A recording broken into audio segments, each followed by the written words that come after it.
A homeless woman found an important envelope that belonged to a millionaire. When the millionaire heard what she asked for in return, he was utterly speechless. "You've got to be kidding me. That's impossible," Eleanor muttered under her breath, her voice swallowed by the clamour of New York City's bustling streets.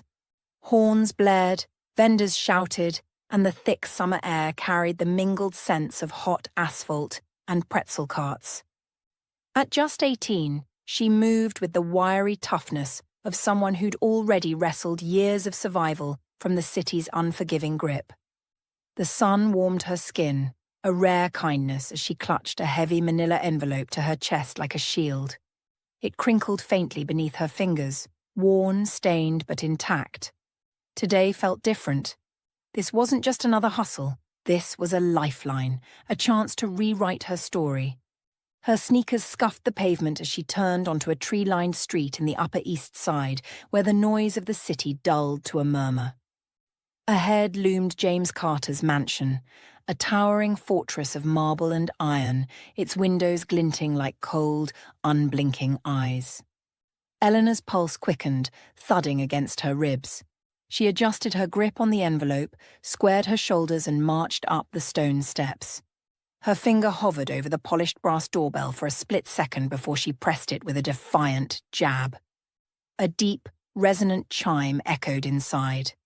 The door creaked open, slow and deliberate, revealing a tall woman in a crisp black uniform. The housekeeper's stern face could have been carved from granite, sharp cheekbones, a tight bun of greying hair, and eyes that raked over Eleanor from her scuffed shoes to her frayed jacket. Disdain curled her thin lips. "What do you want?" the woman asked, her voice icy and clipped, each word a jab meant to shoo Elena away like a stray dog. Elena straightened, meeting the glare head-on. "I need to speak with Mr. Carter. I've got important documents for him." The housekeeper let out a dry, brittle laugh, sharp as broken glass. "Mr. Carter doesn't waste his time with street kids. If you're after money, go beg somewhere else. Or better yet, get a job." She started to swing the heavy door shut, its hinges groaning. Eleanor's foot shot forward, wedging into the gap just in time. The door thudded against her sneaker, and she winced but held firm. "I'm not leaving," she said, her voice steady despite the sting in her toes. "Not until I hand these over. They're important, really important." The housekeeper's eyes narrowed to slits, her gaze dropping to Eleanor's hands, then flicking to the envelope. "What documents?" she asked, skepticism oozing from every syllable. Eleanor tugged the envelope free from her chest and thrust it forward, pointing at the faded ink scrawled across the front. "Look, see? It's addressed to Mr. James Carter. I found it, and I came straight here to return it." The woman's frown deepened, her eyes darting between the envelope and Elena's determined face. For a fleeting moment, confusion softened her scowl, but it quickly hardened again. "Fine," she snapped, snatching the envelope with a flick of her wrist. "Wait here." She left the door ajar, just a crack, and vanished into the shadowy depths of the house, her footsteps echoing on polished floors. Eleanor exhaled shakily, shifting her weight as she stood on the threshold. Her heart hammered, loud and relentless, drowning out the distant hum of the city. She rubbed her palms against her jeans, trying to steady herself. What if he didn't care? What if he threw her out? Or worse? Minutes dragged by, each one heavier than the last, until a new figure appeared in the doorway. James Carter was taller than she'd imagined, his broad frame filling the space. He wore a tailored charcoal suit, pristine and sharp, his silver hair swept back with meticulous care.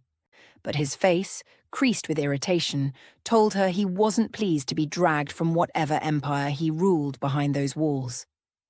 "What's going on here?" he demanded, his voice deep and edged with impatience. His hazel eyes scanned her, lingering on her worn clothes with a mix of suspicion and distaste. Eleanor swallowed hard but held out the envelope.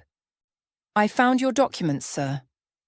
James arched a brow, skepticism etched into every line of his face. He took the envelope with a cautious hand, his long fingers brushing hers as he peeled it open. His eyes flicked over the contents, pages of dense text, numbers, signatures, and widened ever so slightly. Recognition flashed across his features, chased by a shadow of alarm. "Where did you find these?" His tone sharpened, suspicion coiling around each word. "That's not important right now," Eleanor said, forcing her voice to stay calm despite the weight of his stare. "What matters is, I brought them back to you." He squinted at her, unconvinced. "These don't just end up with someone like you. Where did you get them?" His voice cut deeper now, probing for cracks in her story. "It doesn't matter," she insisted, gripping the edge of the envelope tighter. "I brought them here because they're yours. That's the point." James's gaze dropped to her hands, noting the white-knuckled tension in her grip. His curiosity flickered, though distrust still simmered beneath it. "Why should I trust you?" he asked, folding his arms. "If you found them, why bother coming here at all?" Eleanor met his eyes, unflinching. "I couldn't just leave them lying around or hand them off to someone else. The address was right there. I figured you'd need them back." For a moment he said nothing, his jaw tight as he weighed her words. Then, almost imperceptibly, his expression softened. Just a hair. He reached for the envelope again. "Let me see." Eleanor opened it and slid out a few sheets, handing them over. James scanned them quickly, his posture shifting as realizations sank in. "These are definitely mine," he muttered, more to himself than to her. His voice dropped, quieter now, tinged with something like relief. He looked up, suspicion still glinting in his eyes. "But I still don't understand how they ended up with you. Where did you find them?" "Near a dumpster on the street," she admitted, her honesty raw. "They were just sitting there in the trash. I figured they were valuable, so I brought them here." James studied her, his sharp mind turning over her explanation. Finally he sighed, a long, weary sound, and stepped back, pulling the door wider. "All right. Come in. I need to hear more about this." Relief surged through Eleanor, mingling with a spark of confidence as she crossed the threshold. The air inside was cool and smelled faintly of cedar and leather. James led her into a sprawling living room, dark wood, plush rugs, and a chandelier dripping with crystal. He gestured to a velvet couch. "Sit," he said, his tone still guarded but less hostile. Eleanor perched on the edge, watching as he sank into an armchair across from her, the envelope resting on his knee. "Tell me exactly how you found these," he said, leaning forward slightly. "And why you're here." She nodded, steadying herself. "Like I said, they were near a dumpster, West 23rd, by some construction site. The envelope was dirty but sealed. I opened it, saw your name, and figured it was worth the trip." James flipped through the papers again, his face a mask of concentration. Relief softened his features as he recognized the stakes, contracts, financials, things that could have cost him dearly if lost. After a long silence, he set them aside and stood, crossing to a sleek mahogany desk. He picked up a pen and started scribbling on a checkbook. "So," he said without looking up, "what do you want for this?" "How much?" Eleanor frowned, shaking her head fast. "I don't want money. Money doesn't interest me." He paused mid-stroke, glancing at her with genuine surprise. "I don't get it. Then what do you want?" His eyes swept over her again. Tattered jacket, chipped nails, the look of someone who'd slept rough more than once. "Look at you. How could you not need money?" Eleanor took a deep breath, steeling herself for the leap. Her next words tumbled out, bold yet fragile, carrying a weight she couldn't hide. "I want you to treat me like a daughter, just for a week." James froze. The pen slipped from his fingers, clattering softly against the desk. The room seemed to hold its breath as her request hung between them. He turned slowly, facing her fully, his expression a storm of disbelief and confusion. "What?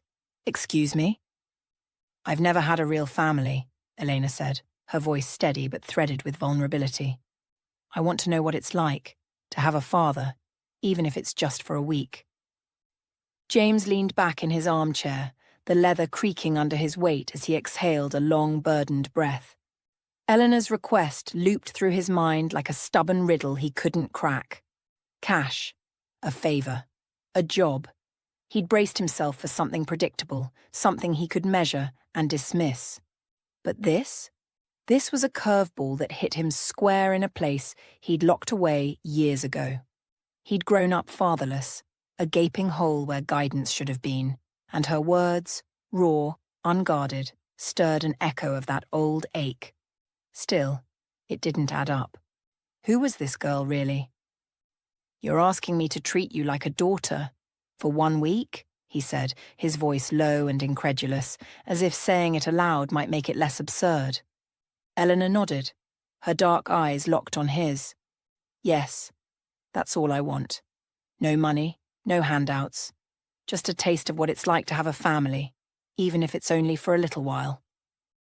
James fell silent, his fingers drumming faintly against the armrest.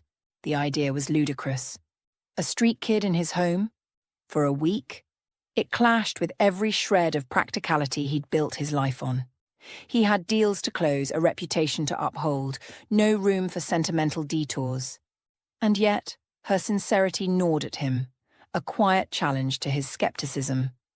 Was she playing him? Or was she just that desperate? "You realize how ridiculous this sounds, right?" he said at last, fixing her with a hard stare. "Why should I waste my time on someone I don't even know?" Eleanor didn't flinch. Her chin lifted slightly, her voice steady despite the faint tremor beneath it.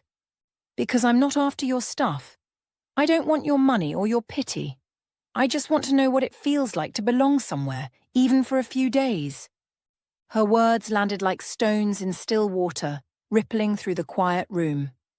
James studied her, really looked at her. The hollows under her eyes, the stubborn set of her jaw, the way she stood there, small but unyielding.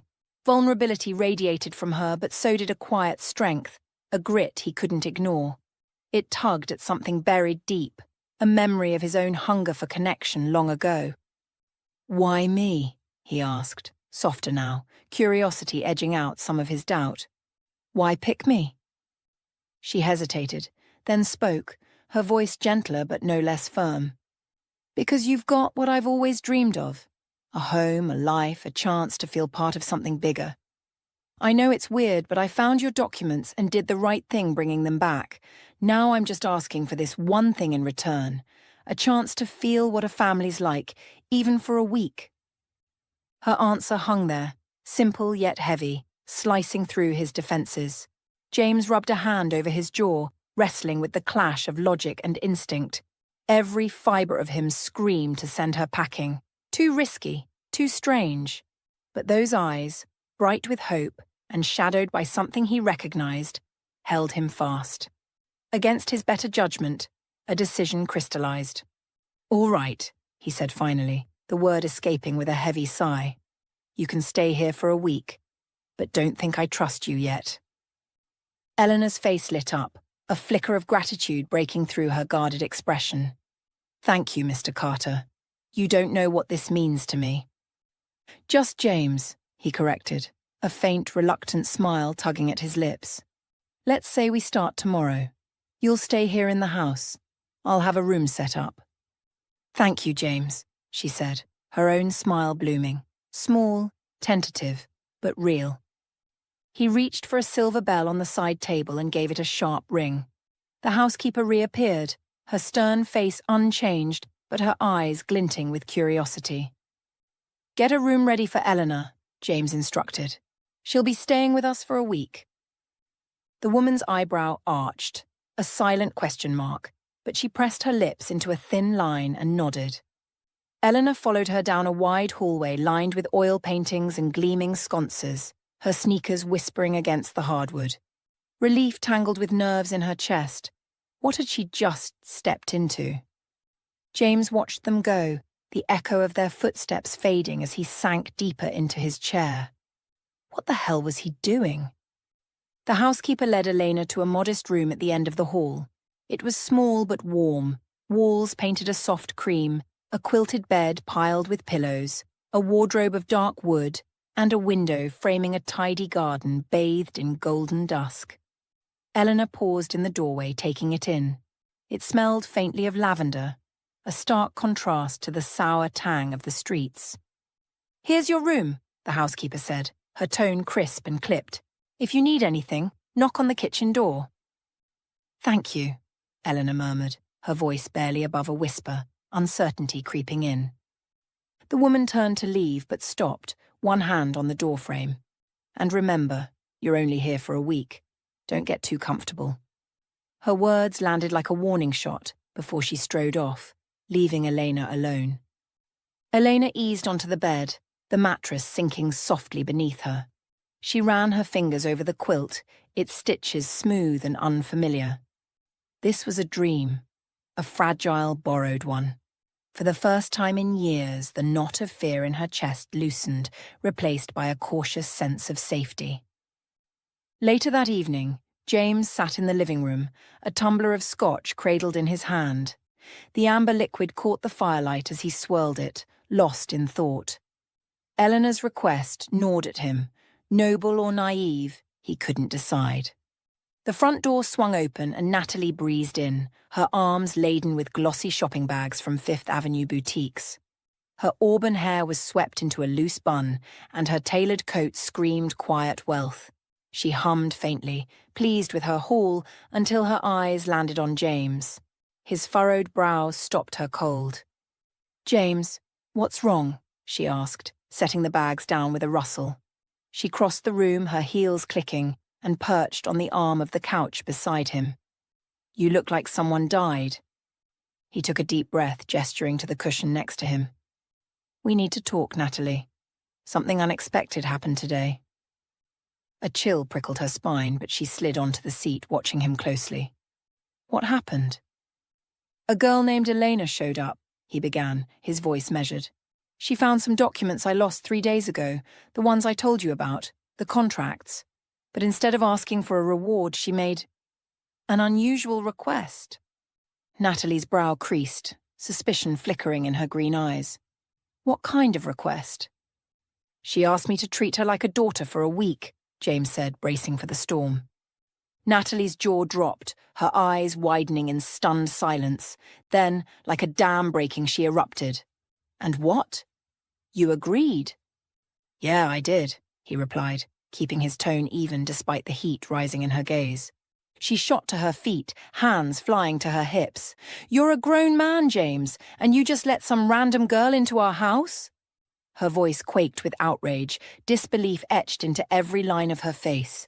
He sighed, setting the glass down with a soft clink. "I know it sounds crazy, but there was something real in what she said. She's had a rough life, and I figured we could give her this one thing." "A rough life?" Natalie's laugh was sharp, bitter. "Seriously, James, did it cross your mind she might be playing you? That this could be a scam?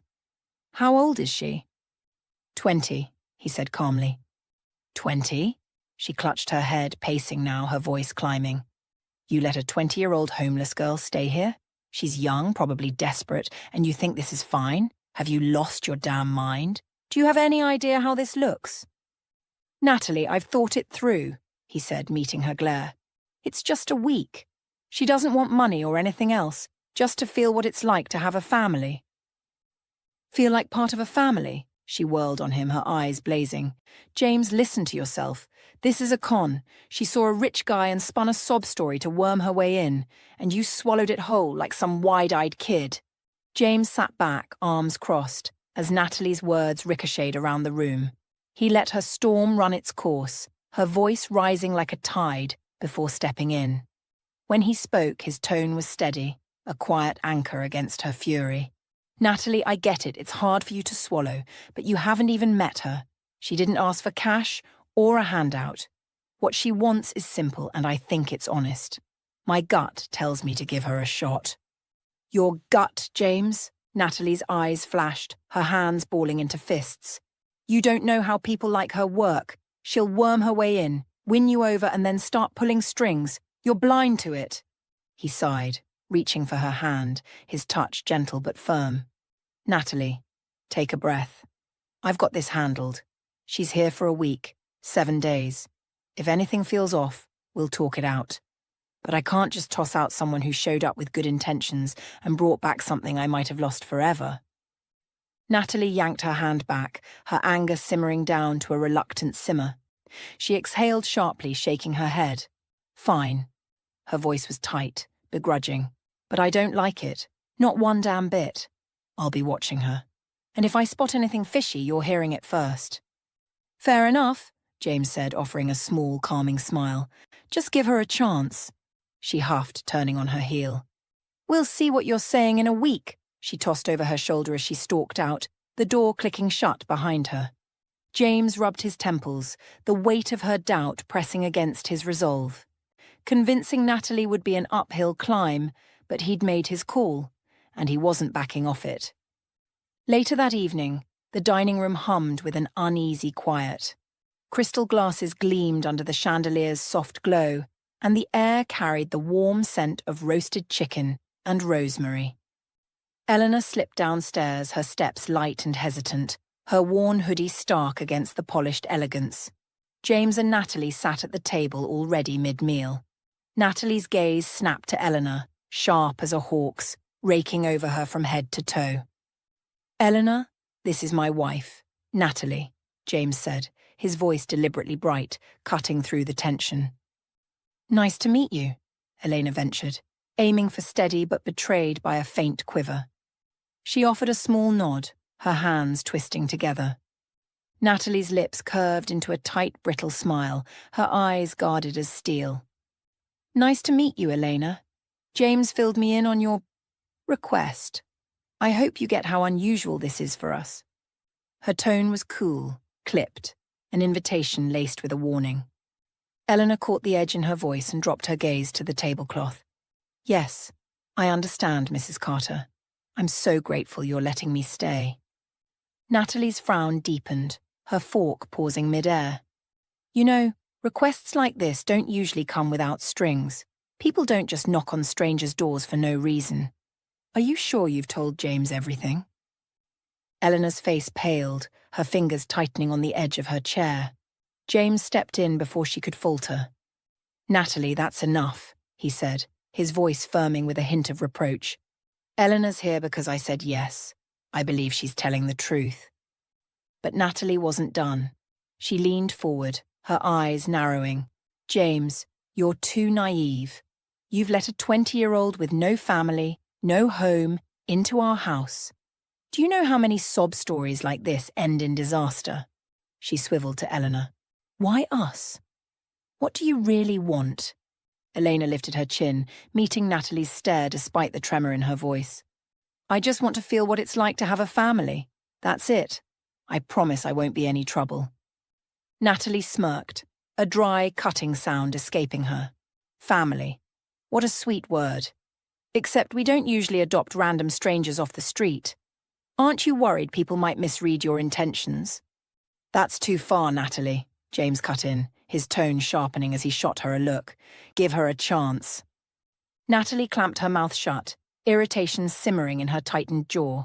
She flicked Eleanor one last sidelong glance, then turned back to her plate with a faint huff, her fork clinking against porcelain. Eleanor stared at her untouched food, the air thick with awkwardness. James, sensing the strain, tried to shift the mood. So, Eleanor, how's the room? Settling in okay?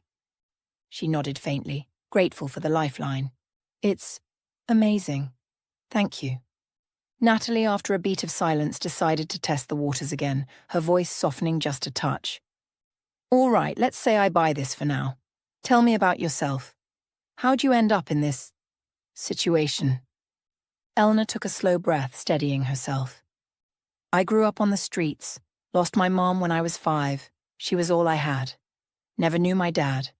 Since then, it's just been me, figuring out how to get by.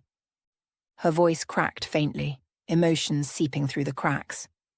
Natalie watched her, eyes narrowing as if searching for a lie.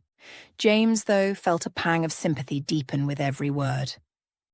That must have been brutal, he said quietly, his tone warm. Yeah, James. Elena swallowed, her gaze distant. It taught me to be tough. Every day was a scramble, finding food, dodging trouble.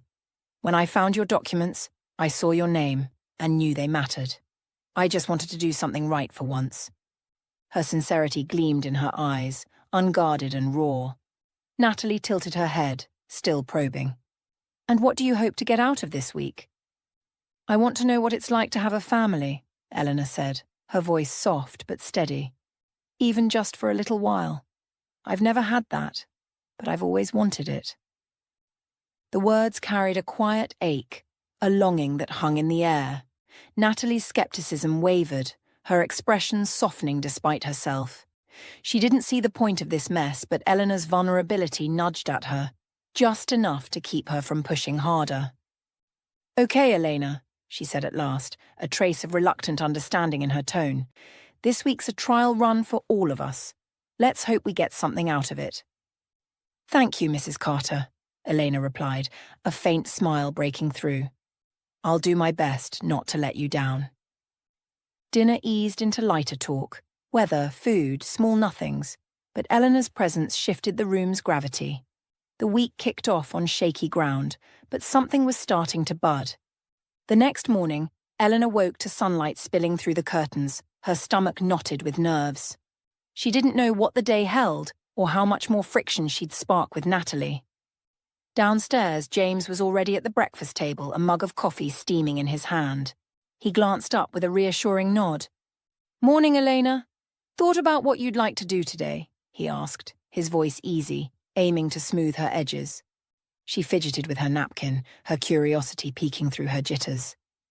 I'd love to see what your day's like, James. How it all works. Sure thing, he said, a grin tugging at his mouth. I've got some meetings at the office today. You can tag along, get a look at what I do. Natalie, sipping her tea nearby, crossed her arms and rolled her eyes, her displeasure a silent thundercloud. She kept her lips sealed, though, and crunched into her toast.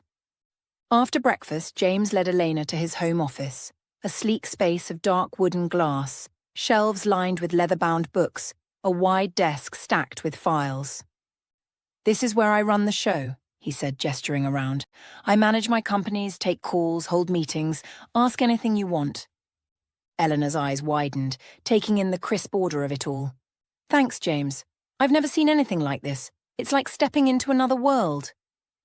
The day unfolded with James folding her into his routine. She sat quietly as he dialed into calls, his voice shifting from warm to commanding as he negotiated with partners. She sorted a stack of papers when he asked, her hands quick and careful. Her earnest focus, wide-eyed, soaking it in, didn't escape him. A few days later, James suggested a walk in Central Park. The air was crisp, leaves crunching underfoot as they strolled past joggers and dog walkers. He glanced at Eleanor, her face softened by the sunlight, and decided to dig deeper. Eleanor, how'd you make it out there all those years? He asked, his tone gentle but probing. She hugged her arms around herself, her gaze drifting to the trees. It was rough, James. Every day was a fight, scavenging for scraps, picking up odd jobs for a few bucks. But the worst was the loneliness. No one to lean on, no one I could trust. Her voice trembled, heavy with old scars. James felt a swell of empathy ripple through him, her words striking a chord he hadn't touched in years. He'd known isolation, the hollow ache of standing alone, and Elena's quiet resilience mirrored a piece of his own past. As they walked, the park's chatter faded into a hum. Dog barks, rustling leaves, the distant strum of a busker's guitar. Their conversation flowed, weaving between her stories of scrappy survival and his dry anecdotes about boardroom battles. A rare laugh escaped him when she mimicked a street vendor's exaggerated sales pitch, her voice pitching high and playful. But not everyone in the house was thawing to her presence. Natalie remained a coiled spring, her eyes tracking Eleanor like a warden's. Every gesture, every word from the girl seemed to stoke her suspicion. The tension boiled over one evening when James's relatives descended for a family dinner. The dining room buzzed with clinking silverware and murmured small talk, the air rich with the scent of braised lamb and red wine. Natalie's aunt, Evelyn, a wiry woman with a pinched face and a pearls and tweed demeanour, zeroed in on Elena the moment she sat down. So, You're a friend of James's? Evelyn asked, her tone lofty, dripping with polite disdain as she speared a sliver of meat. James jumped in, smooth and quick. She's with us for a week, helping with some personal matters. He steered the talk toward the weather, but Evelyn wasn't deterred. I see. Where are you from, dear? She pressed, her smile thin as a blade, her eyes glinting with mistrust. Eleanor straightened, meeting the scrutiny head-on. I grew up on the streets, without a family. James and Natalie are letting me feel what it's like to have a home, even just for a little while. The table stilled, forks pausing mid-air. Whispers slithered between cousins, glances darting like flies. Eleanor held her ground, her jaw tight. This was her shot. She wouldn't let their judgments snuff it out. James caught the flicker of unease in her eyes and shifted gears. The next day he ushered her into the kitchen, a cozy nook of stainless steel and warm wood, sunlight spilling over the counter. Eleanor, do you like to cook? He asked, slicing a carrot with a steady chop. Her lips curved faintly. I've never had the chance, but I've always wanted to try. Well, let's whip up something simple but good, he said, his voice bright with encouragement. Cooking's a solid way to bond. Makes you feel like family. They tossed together a quick pasta dish, garlic sizzling in olive oil, the tang of tomatoes filling the air. As the days ticked by, James saw past the scared girl who'd first walked in. Elena had grit, a quiet hunger for more, and it stirred something paternal in him. She, in turn, soaked up the warmth she'd never known, each moment in the mansion peeling back layers of wariness. Natalie's frost, though, cast a persistent shadow. One morning, Elena rose early, determined to pitch in. The kitchen glowed softly in the dawn light as she cracked eggs into a bowl, whisking them with careful focus. She was flipping an omelette when Natalie stormed in, her silk robe swishing, her face a mask of indignation. What are you doing here? Natalie snapped, her voice slicing through the quiet. Eleanor turned, keeping her tone even. I wanted to help. James said I should try making breakfast. Of course he did, Natalie shot back, sarcasm dripping like venom. Think you can win everyone over by playing house? Eleanor froze, the spatula trembling in her hand. I'm not trying to impress anyone, Mrs. Carter. I just want to feel what it's like to be part of a family, even for a bit. Natalie's eyes narrowed, unconvinced. We'll see. She spun on her heel and stormed out, leaving the air crackling. Eleanor exhaled shakily, steadying herself against the counter. Natalie's distrust stung, but she clung to her resolve. She'd prove her heart over this week. Moments later, Natalie reappeared, arms crossed, her glare piercing. Family? You think you can waltz in and belong?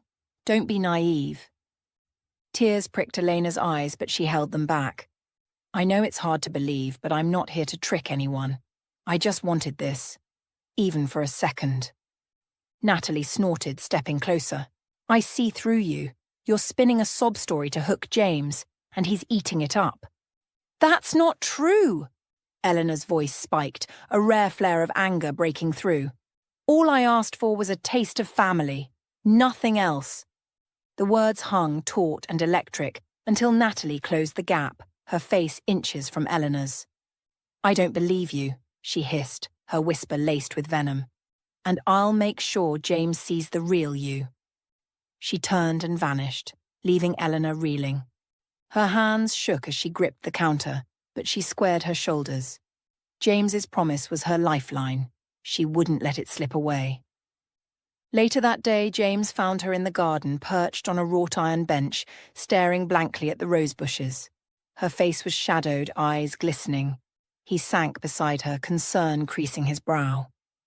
Eleanor, you okay? No, James, she murmured, her voice fragile, tears brimming.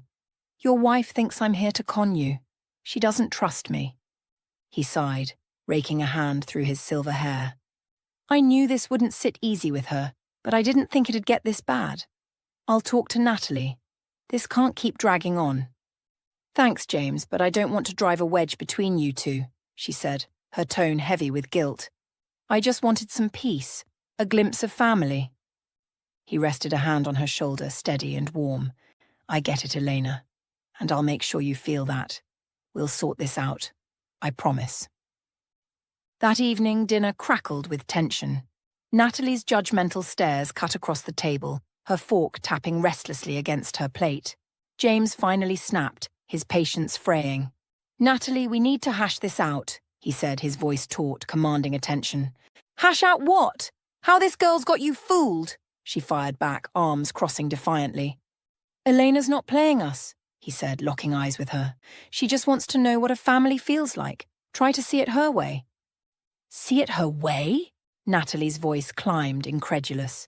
"You want me to accept you bringing a stranger into our home and treating her like a daughter? This is insane, James." He exhaled sharply, leaning forward. "I know it's tough for you, but Elena's not the enemy here. She's never had a family. I want to give her that chance. She hasn't done a damn thing wrong."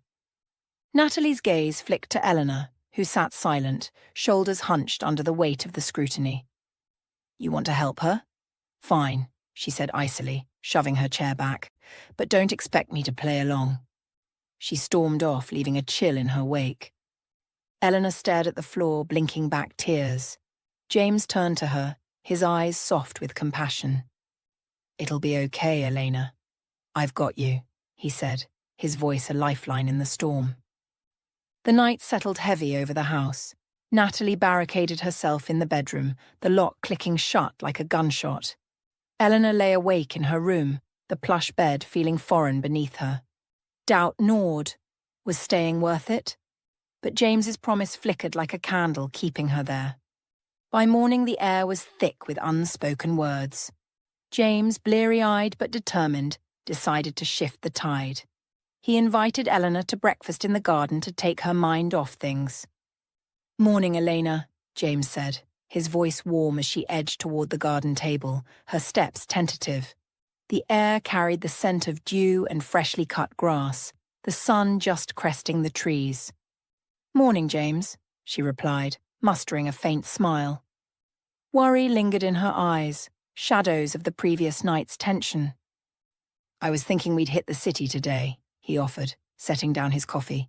"Get you out of this pressure cooker for a bit. Sound good?" Her face brightened, gratitude softening her edges. "Thanks.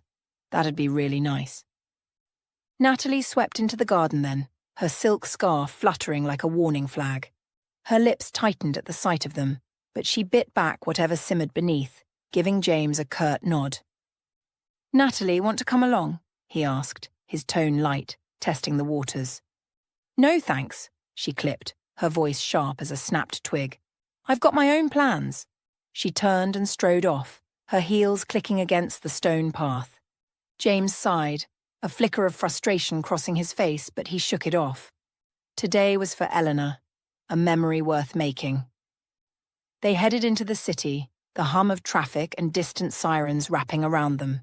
He guided her through his past. A grand old library with towering shelves and the musty scent of aged paper where he'd escaped as a kid. A tucked-away cafe with chipped mugs and stained tables where he'd scribbled early business plans. A quiet park with a duck pond, its benches worn smooth by years of his brooding. Eleanor's eyes widened at each stop, drinking it all in. "James, this is incredible," she said, her voice hushed with awe as they lingered by the pond, sunlight glinting off the water. "I've never seen places like this." "It's not just the looks," he said, smiling faintly. "These spots mean something. They're where I figured out who I am, beyond the money, the suits, all that noise." They settled at a cafe table, steam curling from their teacups, and James leaned in, curiosity sparking. "Eleanor, ever think about what's next? What you'd want if you could dream big?" She stared into her tea, fingers tracing the cup's rim. "Honestly, I never got the chance. On the streets, it was all about making it to tomorrow. But I'd love to study, go to college. It always felt like a fairy tale, though." He nodded, her words sinking in deep. A week's shelter was one thing, but this girl had fire, potential he couldn't ignore. "I'd like to try, though," she added, her voice barely above a whisper.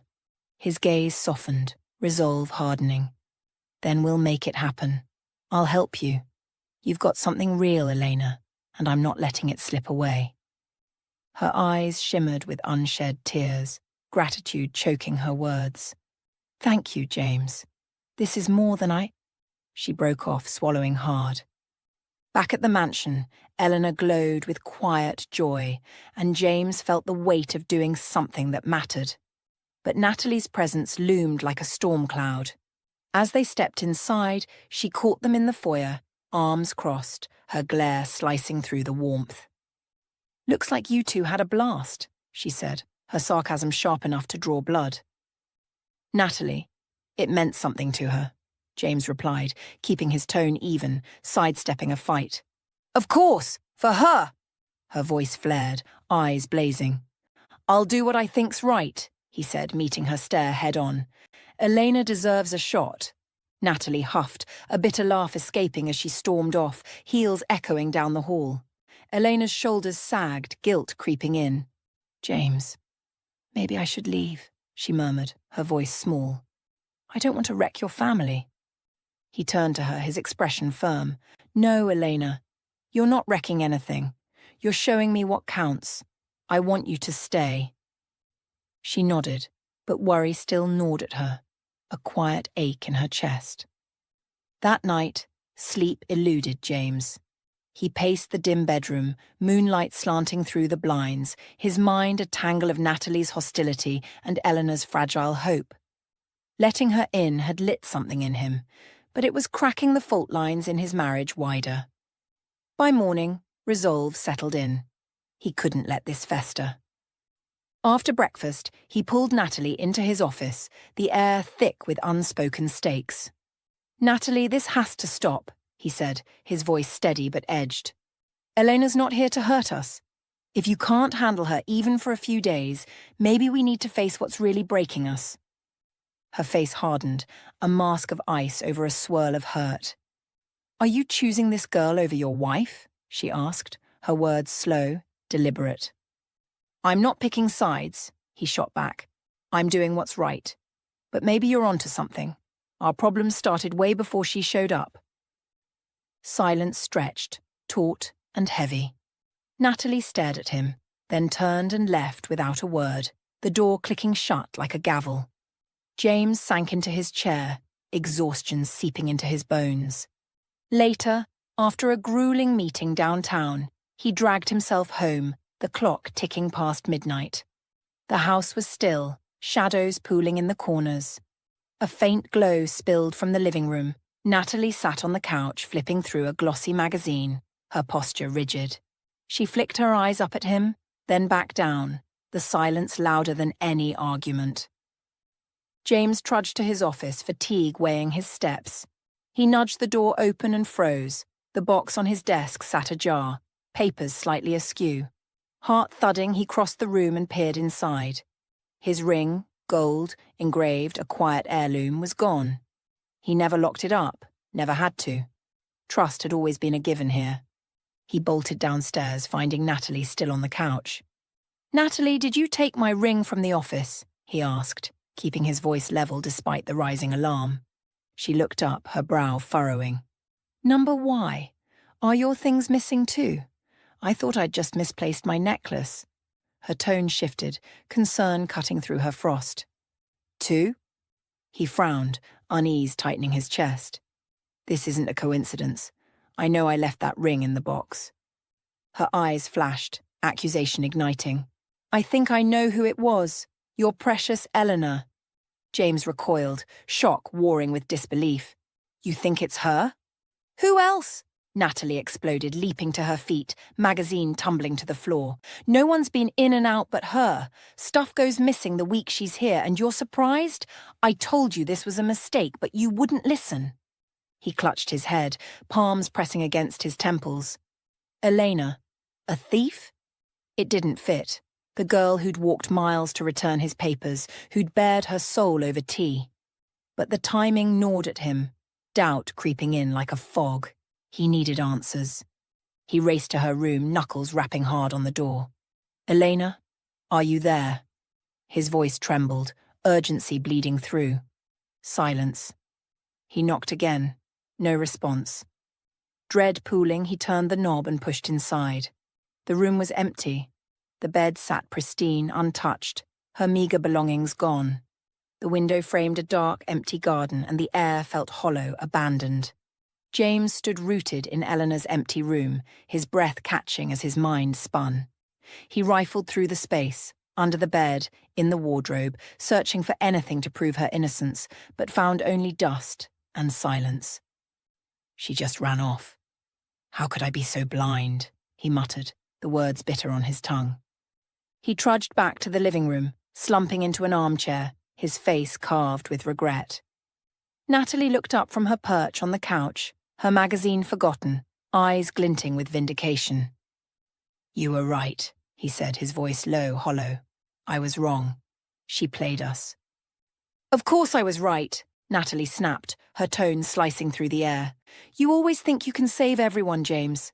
But this time, your bleeding heart blew up in your face. Maybe now you'll stop trusting every stray who shows up." Her words stung, but doubt gnawed at him.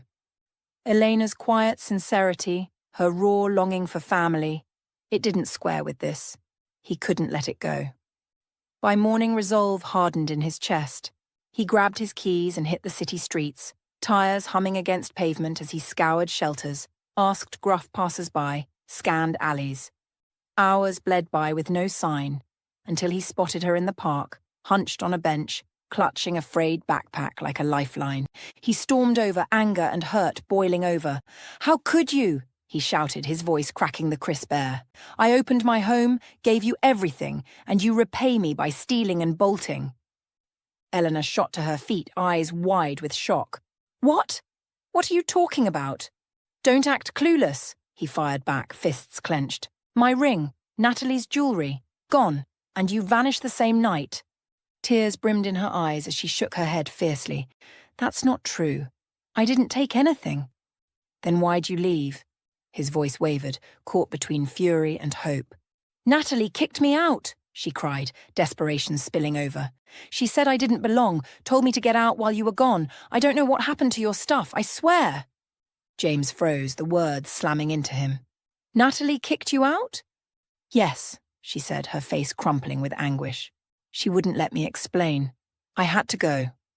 Rage flared in his chest, hot and sharp. The pieces clicked, Natalie's venom, the convenient timing. She'd orchestrated this, weaponized the missing items to torch Eleanor's place here. "I'm sorry, Eleanor," he said, his voice softening with shame. "I think I screwed up big time." They drove back in tense silence, the city blurring past. When they stepped into the foyer, Natalie waited, arms crossed, her composure fracturing as Elena trailed behind.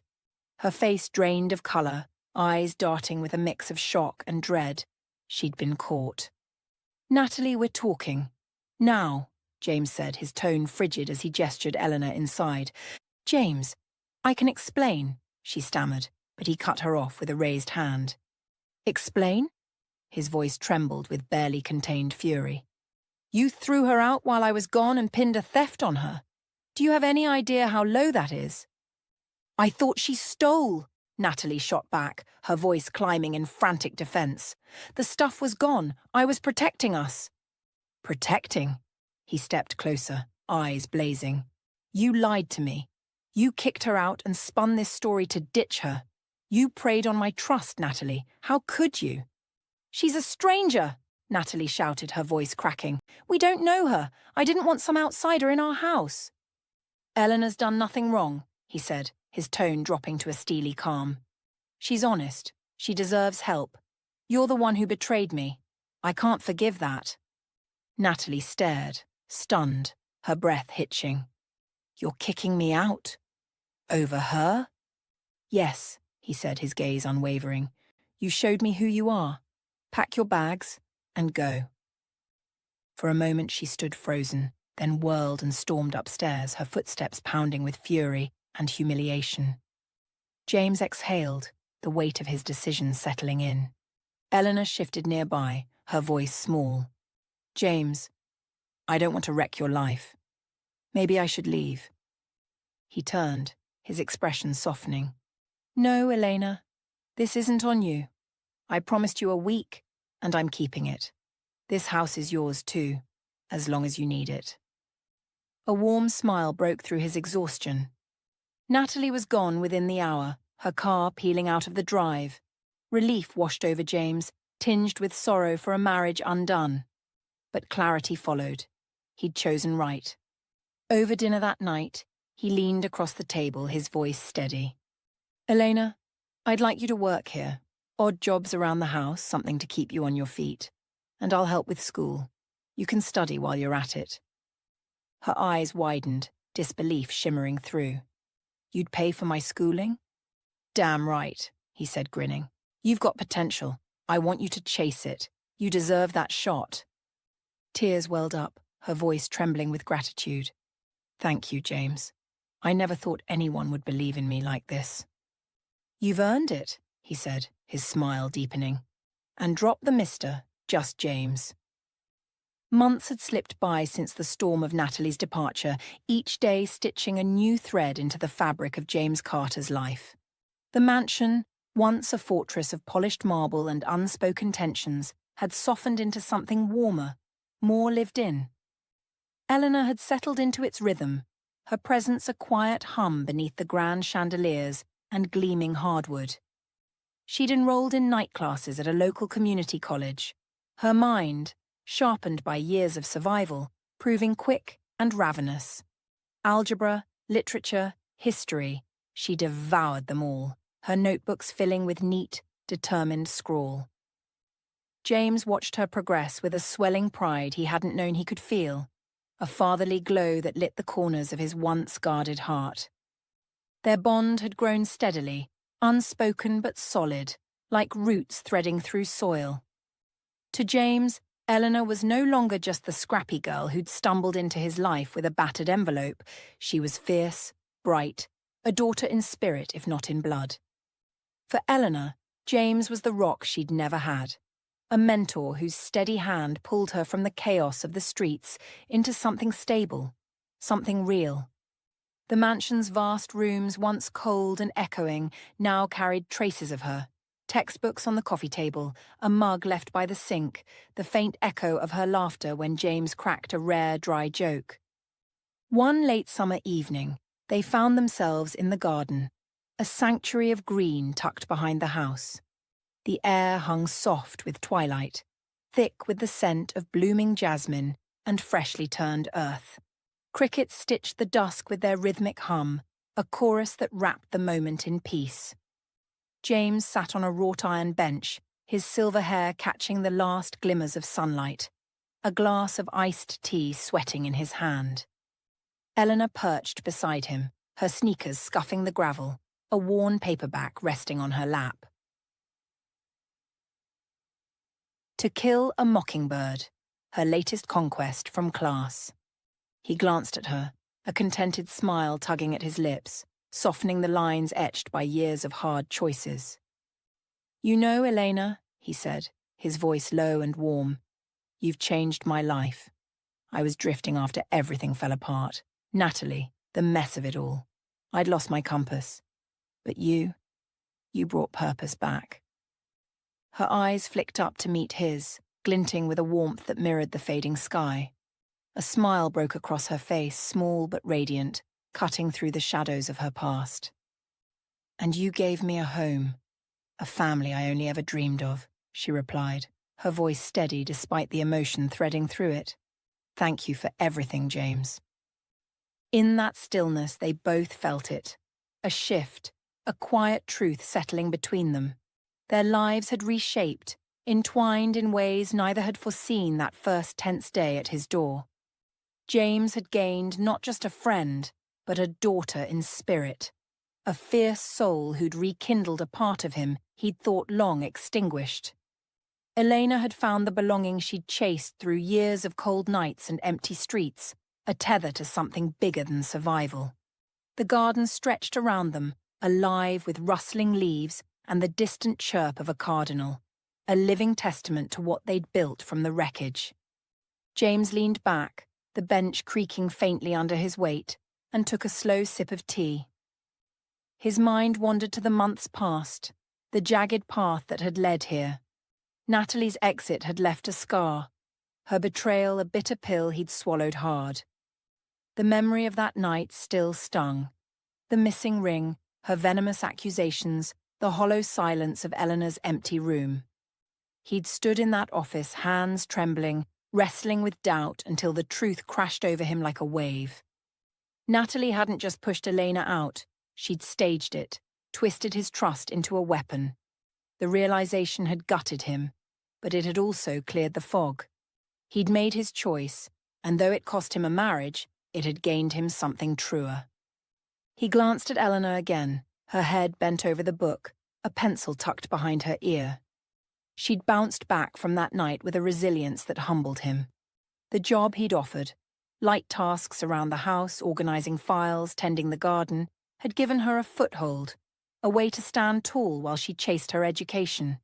She'd taken to it with the same quiet grit she brought to everything, her hands steady as she pruned roses or stacked his cluttered desk. And school, God, she was a force there.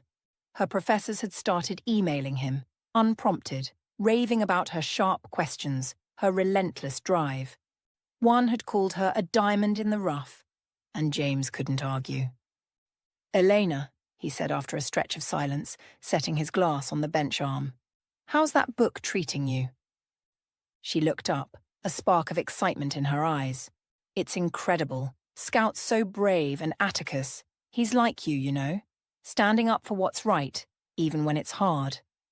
He chuckled, a low rumble that softened his features. "High praise. I don't know about that. I'm no lawyer, and I sure don't have his patience." "You've got his heart, though," she said, her tone earnest. "You took a chance on me when no one else would."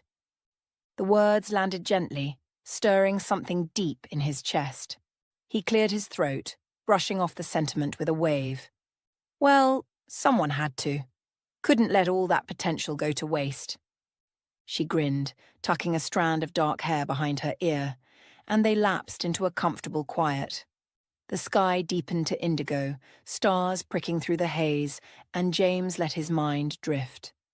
He thought of the day she'd first stood at his door, clutching that envelope, her resolve a quiet fire beneath her frayed exterior. He'd been skeptical, guarded. Natalie's voice still echoed in his memory, sharp with warnings he'd ignored. But Elena had proven herself, not through grand gestures, but through the steady, honest way she'd carved a place here. The garden had become their unspoken ritual. Dinners out here when the weather allowed, mornings with coffee and her textbooks sprawled across the table. It was where he'd taught her to grill, laughing as she fumbled with tongs and nearly singed her eyebrows. Where she'd read him her first essay aloud, her voice trembling with pride as he nodded approval. Small moments, strung together like beads, building something neither had named but both felt. Family. He shifted, the bench cold against his back, and broke the silence. "You ever think about where you'll go from here? College is just the start." She traced the book's spine with her thumb, thoughtful. "Sometimes. I'm still figuring it out. Maybe teaching, helping kids like me, you know? Or something with books. I want to do something that matters." "You will," he said, his voice firm with conviction. "You've got the guts for it, and I'll be here, whatever you pick." Her smile widened, gratitude shimmering in her eyes. "You've already done so much, James. I don't know how I'll ever pay you back." "You don't owe me a thing," he replied, leaning forward, elbows on his knees. "Seeing you take off, that's enough. More than enough." The night deepened around them, the cricket's song swelling into a steady pulse. James stood, stretching his stiff limbs, and offered her a hand. "Come on, let's head in. Got an early day tomorrow, and you've got that history test." She took his hand, her grip warm and sure, and they walked back to the house, the gravel crunching underfoot. Inside, the kitchen glowed with soft light, dishes from dinner still stacked in the sink, a shared chore they'd tackle later. Eleanor paused at the stairs, her backpack slung over one shoulder, and glanced back at him. "Good night, James," she said, her voice carrying a quiet weight. "Good night, kid," he replied, a grin tugging at his mouth. She climbed the steps, her silhouette fading into the hall, and James lingered in the foyer, the house settling around him. He wandered to his office, the space where it had all unraveled.